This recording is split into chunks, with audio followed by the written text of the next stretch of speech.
વિદ્યાર્થી મિત્રો, ધોરણ 12 કોમર્સ બોર્ડની પરીક્ષા આપવા જવી છે ને, આંકડા શાસ્ત્રના પેપરમાં સૌથી લાંબો વિભાગ છે વિભાગ ડી.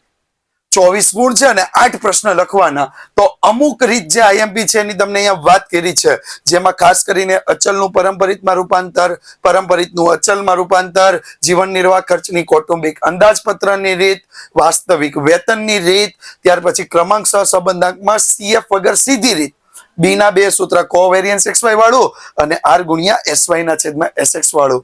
સંભાવનાની વાત કરીએ તો યોગ ઘટના છે, છેદ ઘટના છે, શરતી સંભાવના છે અને તફાવત ઘટનાની યોગ ઘટના છે. દ્વિપદી વિતરણના સૂત્ર આધારિત દાખલો પણ 3 માર્ક્સમાં આવી શકે અને વિકલનમાં ભાગાકાર અને સાંકળના કાર્ય નિયમ મુજબનો દાખલો પણ આવી શકે. અને આની સિવાય થિયરી તો ખરી જ. તો વિદ્યાર્થી મિત્રો, જો આટલું કરી નાખ્યું ને તો સૌથી લાંબો વિભાગ લાગશે સૌથી નાનો વિભાગ, સૌથી લાંબો વિભાગ અપાવશે સૌથી વધુ ગુણ.